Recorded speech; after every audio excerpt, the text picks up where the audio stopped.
सो hey guys, स्वागत है आपका एक बार फिर से हमारे चैनल में।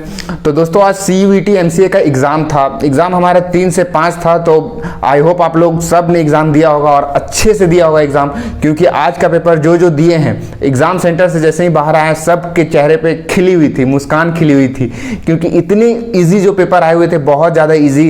अगर बोल रहे हैं, जितने हमने बच्चे से बात किया, मैंने खुद पेपर देने गया था तो मेरे को तो ईजी लगा, मतलब बहुत ज़्यादा एक अच्छे लेवल का पेपर का पैटर्न आया था। अगर निमसेंट से बहुत ही ज़्यादा कम आया था।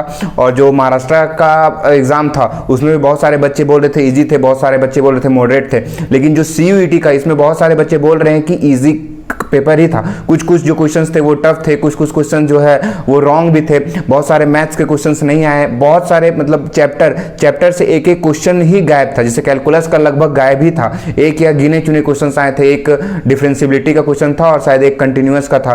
तो ऐसे अगर देखा जाए तो जितने भी मैथ्स के टॉपिक हमें दिए गए थे सिलेबस में, उसमें से बहुत सारे क्वेश्चंस नहीं आए हुए थे। और अगर आए हुए थे तो उसमें से हम बात कर लेते हैं कि जो है वेक्टर के क्वेश्चंस काफ़ी ज़्यादा देखने को मिले, मतलब 3 से 4 या 5 लगभग वेक्टर के क्वेश्चंस थे। फिर सेट रिलेशन फंक्शन से भी शायद 1 या 2 क्वेश्चंस थे। और फिर जो हमारे और मैट्रिक्स डिटर्मिनेंट्स के 1 क्वेश्चन थे। और इस बार नया अगर आपने एग्ज़ाम दिया होगा तो एक नया चीज़ महसूस किया होगा, नया पेपर पैटर्न आपको देखने को मिला होगा कि मैथ्स में जो है मैचिंग द फॉलोइंग क्वेश्चन करके आया था। मतलब एक साइड से आपको क्वेश्चन दिए गए थे और एक साइड से आंसर्स दिए गए थे। और एक ही क्वेश्चन में 3-4 एक ही, जैसे 40 या 41 या 42 क्वेश्चंस थे तो 3-4 क्वेश्चंस दे दिए गए थे एक ही क्वेश्चंस में, और फिर बगल में उनके आंसर्स थे। और फिर उसमें दिया गया था कि आपको सही मिलाना है कि 1 का कौन सा होगा, 2 का कौन सा होगा।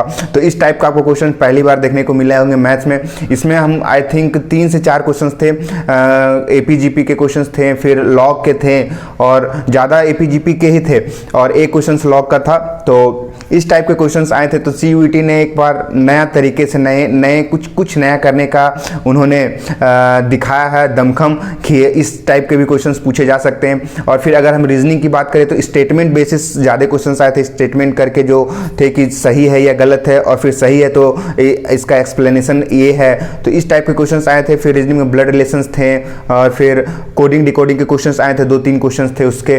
तो अगर ओवरऑल पेपर का बात करें तो पेपर थोड़ा ईजी था इस बार।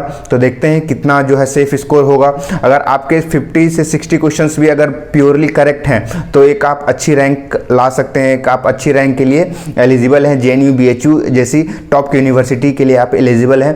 तो आप देखना, वहाँ पे तो हम बच्चों से बात नहीं कर पाए क्योंकि काफ़ी ज़्यादा लेट हो गया था, तो उसी कारण से किसी का इंटरव्यू नहीं ले पाए। तो जैसे ही अगर हमें सारे क्वेश्चंस आते, हमने क्वेश्चंस जिस तरीके से जो है पूरा क्वेश्चंस हमारे पास आएगा तो उसका एक आंसर टाइप का वीडियो मैं लाने की कोशिश करूँगा। अगर सारे क्वेश्चंस आ जाते हैं मेरे पास तो, और हमको जितना क्वेश्चंस याद है उसका आंसर बनाने की कोशिश करके मैं आप लोगों को सामने देने की भी ट्राई करूँगा। और दोस्तों, अब इसका जो है रिजल्ट की अगर हम बात कर लेते तो रिजल्ट आने में तो अभी टाइम लगेगा। इस मंथ का एंड भी हो सकता है, एंड हो सकता है कि एंड होगा ही, क्योंकि जो है 11 या 12 तारीख को CUET का एग्ज़ाम ही है, अलग अलग कोर्सेज़ का है। हम अपना कोर्सेज़ का पहला जल्दी हो गया, इसीलिए है ना, अभी काफ़ी ज़्यादा कोर्सेज़ का एग्जामिनेशंस बाकी है। तो सारे का जो है एग्ज़ाम ख़त्म होगा, उसके बाद जो है इन आंसर की रिलीज़ किया जाएगा। फिर आंसर की रिलीज़ करने के बाद जो है 10 से 15 दिन का समय लगेगा, उसके बाद जो है आपका रिज़ल्ट अनाउंस करेगा। तो इस मंथ के लास्ट तक जो है आप चांसेस रखो कि एग्जामिनेशंस का रिजल्ट जो है डिक्लेयर कर दिया जाएगा। और आंसर की आपको तो पता चल ही गया हो कि आपका एग्ज़ाम कैसा गया है, कैसा नहीं गया है। सारे देखना, जो याद आता है क्वेश्चंस उसका आंसर मिलाने की कोशिश करना, और फिर बस आई होप सबका एग्ज़ाम अच्छा ही गया होगा। अगर पूरा पेपर की बात करें तो स्लाइटली ईजी था पेपर, ये ओवरऑल इस वीडियो का थीम है। बस आज की वीडियो के लिए इतना ही। CUET से रिलेटेड और भी कुछ इन्फॉर्मेशंस आती है तो मैं आप लोगों के सामने तो आऊँगा ही। अगर आप हमारे चैनल में नए हो तो यह चैनल को जरूर सब्सक्राइब कर देना, और बस मिलते हैं नेक्स्ट वीडियो में।